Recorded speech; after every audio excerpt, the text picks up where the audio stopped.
नमस्कार मित्रांनो, सुस्वागतम. लक्ष्मीच्या पावलांनी या मालिकेच्या आजच्या भागामध्ये अद्वैत कला हे पान खाऊन घरी येतात. तर घरी सरोज खूप भडकलेली असते, कारण रोहिणीने तिचे अगोदरच कान भरून ठेवलेले असतात की अगं सरोज, कला आणि अद्वैत तर रात्रभर घराच्या बाहेरच आहे. कुठे गेले आणि काय माहिती, कुणालाच काही सांगून तर गेले नाही. तेवढ्यात अद्वैत आणि कला तर एकमेकांच्या हातात हात देत घरी येतात. तेव्हा सरोज घरी आल्यानंतर खूप भडकते आणि काय रे, कुठे गेला होतात असे अद्वैतला विचारते. तेव्हा अद्वैत म्हणतो की पान खाण्यासाठी गेलो होतो. तर सरोज इतकी भडकते की काय, पान खाण्यासाठी गेला होता? अद्वैत, मूर्ख आहे का तू? तू काय कुठे पान खायला गेला होता? कळते का तुला काही? म्हणून सरोजची खूप ही चिडचिड होते. तेव्हा आबा मात्र खूप खुश होता.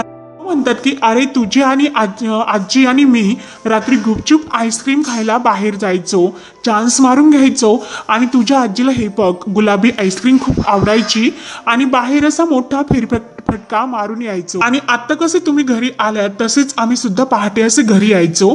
आणि खरंच ते जुने दिवस आठवल्यानंतर, कारण तुझ्याकडे बघून ते सर्व काही दिवस माझ्या डोळ्यासमोर आले, मला ते सर्व काही आठवून आजीची आठवण झाली. अरे खरंच मला तुमच्या दोघांचं खूप कौतुक वाटतं. हेच दिवस मज्जा करण्याचे असतात. तू कलाची इच्छा पूर्ण केली ते बघून खरंच मला खूप बरं वाटतं. कला मात्र काही बोलत नसते आणि आबांचं बोलणं ऐकत असते, परंतु सरोजला मात्र आबांचं हे बोलणं ऐकून आणखीन राग येतो. आणि हे बघ, अपरात्री आणि रात्री जर कुणाला एखादी पानाची तलप लागली तर पान खाऊन आम्ही कधीही विचार न करता मोकळं व्हायचं. पण एक गोष्ट मात्र तुम्ही बरोबर नाही केली. तेव्हा कला विचारते की आबा कोणती? तर आबा म्हणतात की अगं सुनबाई, माझ्यासाठी सुद्धा पान आणायचं होतं. तेव्हा सोहू म्हणतो की एक्झॅक्टली मला बोलवायचं होतं, मी सुद्धा आलो असतो पान खाण्यासाठी. तेव्हा आबा म्हणतात की काय सोहम, अरे तुला पान पाहिजे होतं, मग माझ्यासाठी का आणलं नाही असे तू त्यांना विचारायचं होतं. परंतु तुला त्यांच्यामध्ये का जायचे होते? त्यांच्यामध्ये तुझं काय काम होतं? तेव्हा सोहम म्हणतो की अहो असेच दादांची मज्जा करतो आणि तर्क म्हणून. पण सिरियसली सांगतो की कलावहिनी, दादाला जर एखादी गोष्ट आवडली आणि त्याने ही पहिल्यांदा केली म्हणजे पान खायला तो गेला, ही पहिली त्याच्या आयुष्यातील गोष्ट असेल. म्हणजे कॉलेज नंतर मला असे वाटतं की तो पहिल्यांदा असे काहीतरी मनासारखी वागला असेल. आणि कलावहिनी, आज आमचा दादा अगदी पहिल्यांदा पूर्वीसारखा वागला. खरंच थँक्यू सो मच. तेव्हा आबा म्हणतात की अशीच तुम्ही कायम मज्जा करत राहा. आणि हे बघ अद्वैता, अरे तुझ्या डोळ्यावर अजून झोप आहे, जा थोडीशी झोप घे. त्यानंतर इकडे खऱ्यांच्या घरी विवाह मंडळातून एक मॅडम येतात आणि काही ते काजलसाठी फोटो आणि ती मुलं काय करतात याबद्दल माहिती आणि ते फोटो संगीताला दाखवत असतात की हा बँकेमध्ये नोकरी करतो, हा कोल्हापूरमध्ये असतो. तेवढ्यात काजल येते आणि काजल विचारते की काय खरे बाई, काय चालले आणि कोण पोरांचे फोटो आहेत ते? तेव्हा त्या मॅडम म्हणतात की अहो, ही तर काजल इथे आली म्हणजे एकतर बरं झालं, मग तीच आता येतील, एखादा फोटो पसंत करेन आणि तिला कोणता मुलगा पसंत आहे ही ती स्वतः सांगू शकेल. तेव्हा संगीता म्हणते की हे बघ, हे स्थळ दाखवतात आणि तुला यातील कोणता मुलगा पसंत आहे ते सांग. तेव्हा काजल म्हणते की काय स्थळ आणि कोणतं स्थळ? आणि हे बघा मावशी, आपल्याला लग्न वगैरे काही करायचे नाही आणि मला लग्न करायचे किंवा नाही, मुलं बघायची किंवा नाही, हे मला विचारल्याशिवाय तुम्ही यांना कसे दाखवू शकतात? तेव्हा काजल ते फोटो हिसकावून घ्यायला लागते. तेव्हा संगीता म्हणते की अगं काजू सोड, अगं मी त्यांना सांगितले होते फोटो आणण्यासाठी, मग तुला जर पटत असेल तर ते सांग. तेव्हा काजल म्हणते की आई, अगं मला हे जे काही तुझं चाललं ना ते अजिबात नाही पटत. अगं मी तुला किती वेळेस सांगितले की मला लग्न नाही करायचे, तुला आणि या घराला सोडून कुठेही जायचे नाही. त्यामुळे आई, तू माझ्या लग्नाचा जो काही विचार करते ना तो विचार करणं सोडून दे, कारण मला हे लग्न नाही करायचं. असे बोलून काजल आतमध्ये निघून जाते. तेव्हा त्या मॅडम म्हणतात मी आता हे फोटो आणलेले त्याचं काय करायचं? तेव्हा संगीता म्हणते की थांबा तुम्ही, अहो मी तिच्या वयात होते तेव्हा सुद्धा मी असेच लग्न करायचं नाही म्हटले आणि तेव्हा मला हे आमचे हे भेटले. तेव्हा हे सर्व फोटो तुम्ही येथेच ठेवा. त्यानंतर इकडे अद्वैत आणि कला आपल्या रूम मध्ये असतात. कला ही अद्वैतची मुद्दाम गंमत करायची ठरवते की थांब, आता मी तुला काय करते, तुझी कशी गंमत उडवते. म्हणून कला लगेच अद्वैतच्या अगोदर बाथरूम मध्ये येते. तर अद्वैतची खूप चिडचिड होते आणि काय ग, एकतर माझ्या रूम मध्ये घुसलीस आणि आता बाथरूम मध्ये सुद्धा माझ्या अगोदर घुसतेस, मूर्ख कुठली? म्हणून अद्वैत खूप चिडतो. अद्वैत म्हणतो की अगं मी फ्रेश होण्यासाठी जात होतो, मग तू का गेली माझ्या अगोदर? काय गरज होती तुला जाण्याची? तेव्हा कला म्हणते की चांदेकर, अरे काय बोलतो, आतमध्ये काही एक ऐकू येत नाही. तेव्हा अद्वैत मुद्दाम जोराने ओरडतो की अगं तू मूर्ख आहेस, धक्का मारून तू आतमध्ये जोरात का गेलीस? कला मुद्दा म्हणत असते की अरे चांदेकर काय बोलतोस, मला खरंच काही ऐकायला येत नाही आत. तेव्हा अद्वैत म्हणतो की ही मुद्दाम करते, हिला सर्व काही ऐकायला येतं पण तरी सुद्धा मला काही ऐकू येत नाही असे नाटक करते. मग आता हिला हिच्या पद्धतीनेच मी चांगलं सांगतो की कसे काय म्हणून. आणि खरंच कसली नालायक बाई आहे म्हणून तू दरवाजा वाजवतो. तेव्हा कला सुद्धा काही कमी नसते, कला सुद्धा तशीच दरवाजा अगदी सेम त्याच्यासारखी वाजवते. तेव्हा अद्वैत म्हणतो की काय काय बाई आहे ही, मी जोरात वाजवतो तर ही सुद्धा जोरात दरवाजा वाजवते. तेव्हा कला म्हणते की वाजव, अरे अजून जोरात वाजव, अगदी मस्त वाजवतो. तेव्हा अद्वैत ठरवतो की हे आता मात्र अशी म्हणजे ऐकणार नाही. आता मी असं काही दरवाजा वाजवतो की हिचं डोकं नक्की भणभणेल. म्हणून तो जोरात अशी त्या दरवाजाला लात मारायला जाणार, तोच लगेच कलाही त्याच वेळेस दरवाजा उघडते आणि अद्वैत डायरेक्ट तिच्या मिठीत येतो. तेव्हा कला अद्वैतला धरते आणि कला चांदेकर अद्वैतला म्हणते की अरे चांदेकर, मला कोण मदत करायला येते यापेक्षा तुला आधार द्यायला कोण येते, शेवटी मीच येते, ही गोष्ट लक्षात ठेव. तेव्हा कला अद्वैतकडे रागाने बघत बाहेर निघून जाते आणि अद्वैत सुद्धा तिच्याकडे रागाने बघत असतो. त्यानंतर इकडे सोहम हा काजलला भेटायला येतो तर ती नाराज असते. तेव्हा सोहम तिला विचारतो की काय गुंडेश्वर, अहो काय झाले, तुम्ही तर फार अस्वस्थ दिसतात. तेव्हा काजल म्हणते की अरे मग अस्वस्थ होऊ नको, मग काय करू, अरे घरी सर्वजण सारखं लग्न कर लग्न कर म्हणून आपल्या डोक्यावर बसलेत. स्पष्ट सांगितले की मी त्यांच्या सोबतच राहणार आहे, लग्न वगैरे काही करणार नाही, तरी सुद्धा ते माझ्यासाठी मुलं पाहतात आणि घरी त्या मॅडमला सुद्धा बोलावले होते. सोहम म्हणतो की काय, अगं हे सर्व लवकर होत नाही का आतापर्यंत. आणि सोहम बोलायचे थांबतो आणि विचार करतो की असं डिरेक्टली मीला हिच्याशी बोलून काही उपयोग नाही होणार, हिच्याशी वागताना मात्र कानामागून काल धुवूनच वागावे लागेल, म्हणजे यामुळे ऍटलिस्ट ती मला तिच्या मनातील भावना तरी बोलून दाखवेल. तेव्हा काजल म्हणते की काय रे, कसला विचार करतोस, अरे बोल ना, तू काहीतरी बोलत होता. तेव्हा सोहम मुद्दा म्हणतो की अगं मी कुठे काय म्हणत होतो, आणि कर ना तू लग्न कर, लग्नासाठी तयार हो. तेव्हा काजल वैतागते आणि म्हणते की यार अरे भंकसपणा तरी करू नकोस. तेव्हा सोहम म्हणतो की अगं ही भंकस नाही, आयुष्याचं सत्य आहे. अगं लग्नासारखी तर सुंदर गोष्ट या जगात नाही, मला तर असे वाटते की तू लगेच लग्न कर आणि सुखी हो. तेव्हा काजल म्हणते की हे बघ तू शांतच राहा, येथे मला लग्न करायचे नाही आणि तू मला सांगतो की लग्न कर म्हणून, आणि काय रे तुला काहीच वाटत नाही का. तेव्हा सोहम म्हणतो की मला का वाटेल. तेव्हा कला म्हणते की जाऊन दे, तुझ्याशी बोलून काही अर्थ नाही, मी इकडे यायला नकोच होतं, अजिबात यायला नको म्हणून चिडचिड करून ती काजल तिथून जायला निघते. तेव्हा सोहम म्हणतो की अरे गुंडेश्वर, आणि परत मनात विचार करतो की हिच्या मनात नेमकं काय चालले असेल हे तर मला जाणून घ्यायलाच हवे. म्हणून सोहमला तिची ती प्रेमाची जळजळ बघून खूपच आनंद होतो. त्यानंतर इकडे कला ही काही कारली ही व्यवस्थित धुवून घेते आणि तेवढ्यात नैना तिथे तोरत येते आणि काय गो कला काही तयारी करायची का असे विचारते. तेव्हा कला म्हणते की अगं ताई बरं झालं तू विचारण्यासाठी आली, आणि तसंही मला आज थोडं दमल्यासारखंच वाटतं. तेव्हा नैना म्हणते दे, मी तर कला लगेच ते कारलं असतं तर ते कापडामध्ये पुसून घेत असते आणि ती ताटात टाकते. तेव्हा नैना विचारते की अगं हे काय आहे, आज जेवणामध्ये कारल्याची भाजी बनवणार आहेस का. तेव्हा कला म्हणते की हो अगं आज जेवणामध्ये कारल्याची भाजी आणि भाकरी करण्याचं जरा बेत आहे. कला अगदी खुश होऊन म्हणत असते. त्यावर नैना म्हणते अगं कला ऐक ना, आपण आता चांदेकर आहोत, जरा स्टायलिश लॅविश असा मेनू तू बनवत जा. अगं मशरूम कर, पनीर कर, आणि हे काय करतेस तू कारलं, शी. त्यावर कला म्हणते की अगं ताई कारलं खाल्लेलं चांगलं असतं आणि पोटात जेव्हा कारलं जातं तर चांगले होते. तेव्हा आपल्या आईकडे असताना आपण कारले खायचो, आठवते का तुला. तेव्हा नैना म्हणते की हो आठवते ना, तेव्हा आपण खरेंच्या घरी होतो. अगं आपण आता चांदेकर झालो त्यामुळे जरा आपल्या लेवलने वागायला शिक जरा, आणि चल तुला सांगून काही उपयोग नाही होणार, मी माझ्यासाठी काहीतरी ऑर्डर करते. त्यावर कला म्हणते की अगं जरा ऐक ना, फक्त मला कारली चिरून दे, मी नक्की छान अशी भाजी बनवते आणि मी बनवलेली भाजी तुला नक्की ती कारलीची आवडेल. अगं जरा वेगळ्या पद्धतीची मी बनवते. तेव्हा नैना म्हणते की थांब जरा, तुझ्या मदतीसाठी मी दुसरं कोणीतरी पाठवते. अगं मला जरा बाहेर सुद्धा जायचं आहे, एक काम आहे ते मला आता आठवले. म्हणून नैना लगेच वैतागून निघून जाते. तर इकडे सर्वजण जेवायला बसतात. कलाच्या कारल्याची भाजी आणि भाकरी झालेल्या असतात. कला सर्वांना ही वाढायला घेते. तेव्हा त्या भांड्यामध्ये कारल्याची भाजी बघून तो लगेच कलाला विचारतो की काय खरे आज तू कारल्याची भाजी बनवलीस. तेव्हा कला म्हणते की का, मी जो काही स्वयंपाक करणार सर्व तुला विचारून करणार का? अरे काल तर मी बटाट्याची भाजी बनवली होती आणि परवा तर पनीर केलं होतं, मग सर्व काही तुला विचारून करणार का? तेव्हा तू सर्व काही खाल्लेस ना? तेव्हा अद्वैत म्हणतो की अगं त्या बाकीच्या भाज्यांचं वेगळं मी त्याबद्दल नाही म्हणत, परंतु तू आज कारली बनवली, मग कारली बाजारातून का आणली? तेव्हा कला म्हणते की अरे कारण घरामध्ये कारली होती म्हणून मी ती भाजी बनवली, विषय संपला. तेव्हा अद्वैत म्हणतो की हे बघ मी तुला काय विचारतो आणि काय तू उत्तर देते.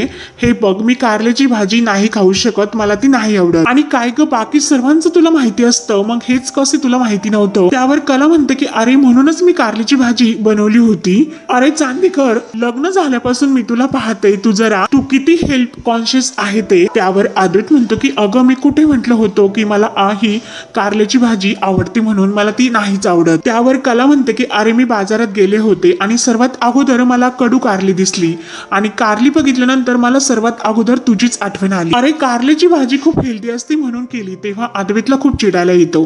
अद्वैत म्हणतो की झाले का तुझे बोलून, आणि हे बघ मी ही कारल्याची भाजी नाही म्हणजे खाऊ शकत, आणि तुझे जे काही आकलीचे भोपळे आहे ना ते मला सांगू नको. आणि लगेच अद्वैत अंजूला म्हणतो की माझ्यासाठी तू दुसरी भाजी बनव. तेव्हा कला म्हणते की अवघड आहे चांदेकर तुझं, अरे मी फक्त एकच भाजी बनवली होती.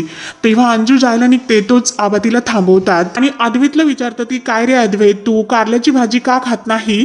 तेव्हा अद्वैत म्हणतो की आबा आम्हाला नाही आवडत म्हणून. आबा म्हणतात की अरे अद्वैता तुला आठवते का लहानपणी मी तुला कडू कारल्याबद्दल गोष्ट सांगितली होती, तेव्हापासून कारलं कडू आणि कडू औषध घ्यायचंच नाही असे तुझ्या मनाने ठरवले होते. अरे तेव्हापासून तर तुला कारलं आवडत नाही, पण आता जी कलाने तिच्या हाताने भाजी बनवली ती जरा खाऊन तर बघ, तुला नक्की आवडेल. तेव्हा अद्वैत म्हणतो की नाही आबा. तर आबा म्हणतात की हे बघ कारलं मात्र कडू आहे, म्हणजे ज्यांच्या हाताने बनतो त्यात सुद्धा काही गंमतच असते. हेच बघ आपली कला आता सुगरण आहेच, कलाने ही सर्व भाजी बनवली म्हणजे ती चांगलीच असणार. आणि तेवढ्यात नैना खाली येते. आबा अद्वैतला म्हणतात की अरे एकदा तरी खाऊन बघ, तू परत परत कारलं खाण्यासाठी मागशील. तेव्हा नैनाला बघून कला म्हणते की अगं ताई तू आलीस का, चल मी तुला जेवायला वाढते.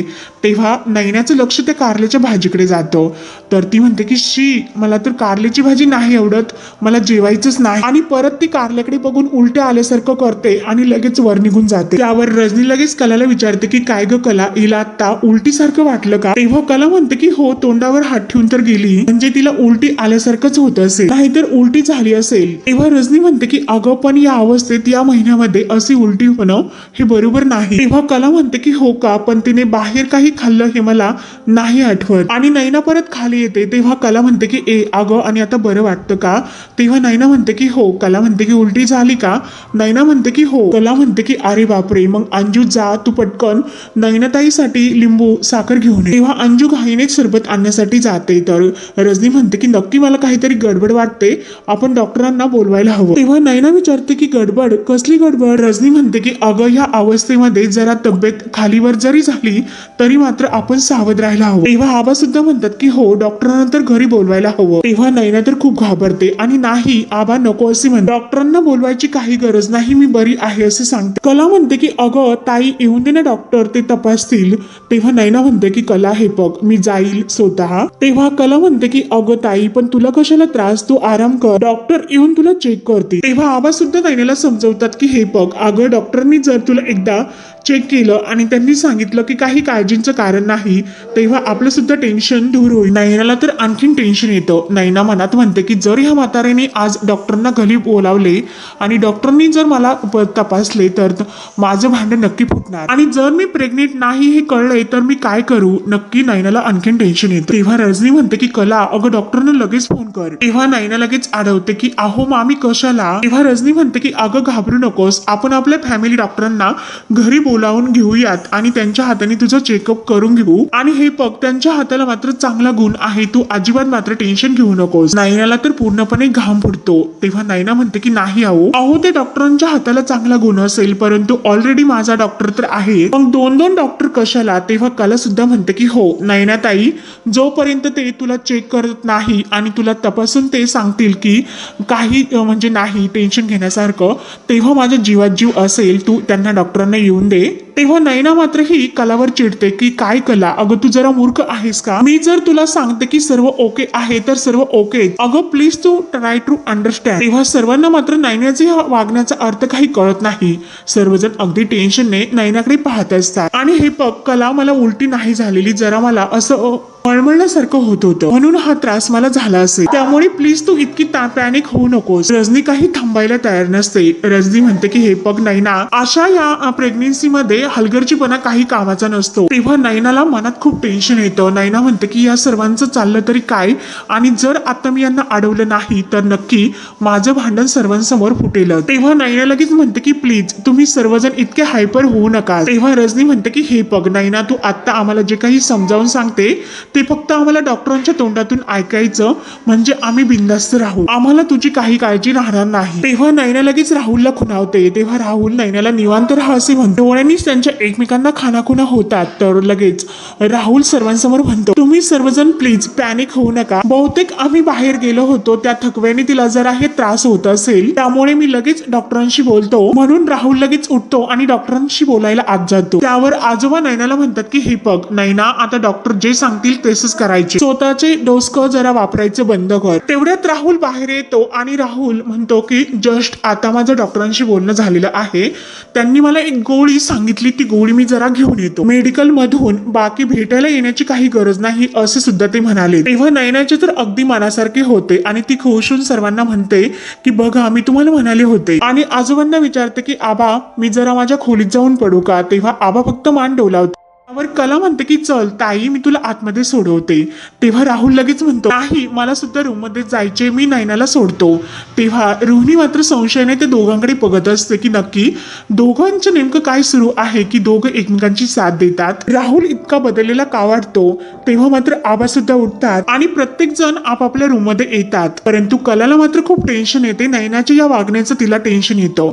ती विचार करत असते की ताई डॉक्टरांकडे जायला का नको म्हणत होती, इतकी हलगर्जीपणा का करतेस? असे वाटते की जणू ती प्रेग्नेंट नाही आणि ती असे का करत असेल, त्यामुळे आता ताईशी मात्र मला बोलावेच लागेल असे ती ठरवते.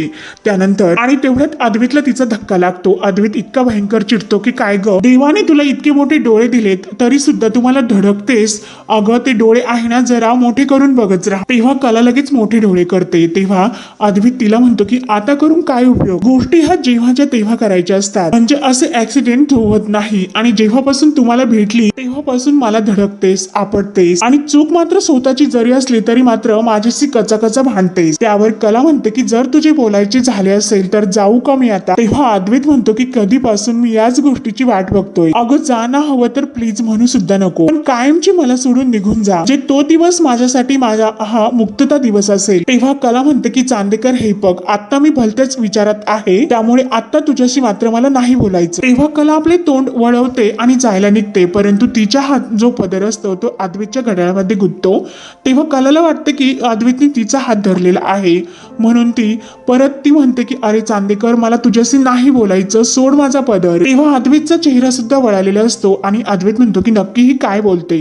तर कला ही वळून मागे पाहते तर आणि अद्वैत सुद्धा मागे वळून पाहतो. तर कला म्हणते की अरे छा असे झाले तर. तेव्हा अद्वैत म्हणतो की असे झाले का, म्हणजे मी काही डोक्यात नाही म्हणजे पडलेलो की तुझा पदर असा अडकून घेण्यासाठी. तेव्हा कला म्हणते की हे बघ चुकून झाले, मग सोडवायला तरी मदत कर. तेव्हा अद्वैत म्हणतो की मी कशाला करू. तर कला म्हणते की अरे माझ्यापासून तुलाच मुक्तता हवी आहे आणि हे बघ जेवढ्या लवकर सुटेल तेवढ्या लवकर सुटेल, हे मला असं म्हणायचं की लवकर सुटशील. तेव्हा अद्वैत आपल्या त्या घड्याळामध्ये गलाचा जो काही पदराचा दोरा गुंतलेला असतो तो काढण्यासाठी झटापट करत असतो. तेव्हा कला चिडते आणि चांदेकर हे बघ तुला काही गाठी वगैरे सोडता येत नाही, फक्त तू अंगाशी चिटकत असतो. तेव्हा अद्वैत म्हणतो की हे बघ तुम्हाला चिकटण्याचा प्रयत्न करू नको, मला नाही जमत. तेव्हा कला म्हणते की थांब मी सोडवते आणि कला ती सोडवायला जाते. तिला सुद्धा सुटत नाही आणि ती विचारते की काय रे तू नक्की बिझनेसमॅन आहेत ना.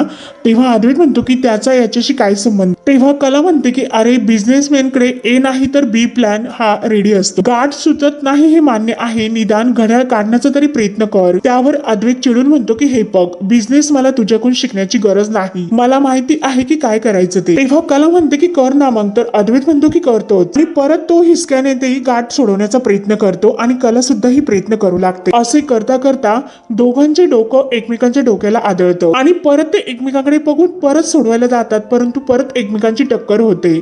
तेव्हा एकमेकांकडे पाहत असतात, परंतु रजनी दरवाजात येते आणि ते दोघांकडे बघून तिला तर हसायला येतं. नक्की यांचं चाललंय तरी काय म्हणून ती बघत असते. तेव्हा अद्वैत पुन्हा तिला चिडतो की अगं काय चाललं नेमकं तुझं, डोकं सारखं सारखं का पडते. अगं तुझं डोकं फिरलेलं आहे हे मला माहिती आहे, म्हणून जरा दुसरीकडे जा आणि ते आटप. तेव्हा कला म्हणते की आटप नाही आपट. अरे तू आपट म्हणजे माझं डोकं मात्र आपटणार नाही. रजनीला खूप हसायला येतं आणि मला डोकं आहे म्हणून ते माझं आपटत नाही. तर अद्वैत म्हणतो की माझं कसं आपटत नाही आणि मला, तर कला म्हणते की हे बघ तुला डोकं आहे ना, मग सोड त्या गाठी. तेव्हा कला परत सोडवायला जात, पण तरी सुद्धा ते घड्याळ नाही निघत. अद्वैत वैतागतो. अद्वैत म्हणतो की तरी सुद्धा हे घड्याळ नाही निघत. तेव्हा कला म्हणते की ती गाठ सुटता सुटत नाही. रजनी लगेच हसून म्हणते की अंबाबाईने अगदी पक्की गाठ मारलेली आहे, ती कशी सुटे, अगदी वेळेवरती, त्यामुळे ना गाठ सुटणार आणि ना घड्याळ सुद्धा. तेव्हा कला आणि अद्वैत एकमेकांकडे पाहतात आणि कला ही रजनीकडे वळून पाहते. तेव्हा रजनीला तर खूप हसू येतं. तेव्हा हा भाग येथे संपतो. कला आणि अद्वैत ती गाठ सोडवण्याचा खूप प्रयत्न करत असतात. तेव्हा कुठे ती गाठ सुटते. तेव्हा कलाला आनंद होतो. कला म्हणते की एकदाची सुटली. तर अद्वैत सुद्धा खुश होऊन म्हणतो की दोघांनी मिळून प्रयत्न केला तर नक्की. तर कला म्हणते की हो नक्की गाठ सुटते. तर कला सुद्धा खूप खुश असते. तर अद्वैत खुश होऊन म्हणतो यासाठी आपल्याला दोघांनी मिळून काम करायला हवं, म्हणून एकमेकांच्या हातामध्ये हात देतात, एकमेकांना डन करतात, एकमेकांना टाळी सुद्धा देतात आणि दोघे एकमेकांसोबत खूप खुश असतात. कारण त्यांच्या लक्षात येतं की जे काही ते दोघे मिळून करतात तर ते लवकर होत आणि दोघे सुद्धा अगदी यस यस असे म्हणतात आणि खूप खुश असतात. त्यानंतर इकडे कला ही नंतर म्हणते की आपण नयनाताईची काळजी घेण्यासाठी एखाद्या मावशींना ठेवले तर. नयनाला तर टेन्शन येतच, परंतु रोहिणी लगेच म्हणते की मला काय वाटतं की नयनाची काळजी घेण्यासाठी मिसेस खरेंना जर आपल्या घरात आणले तर. संगीताला ते ऐकून आनंद होतो, परंतु कलाला मात्र हे पटत नाही. सरोजला राग येतो. तेव्हा आता पुढे काय काय होत राहणार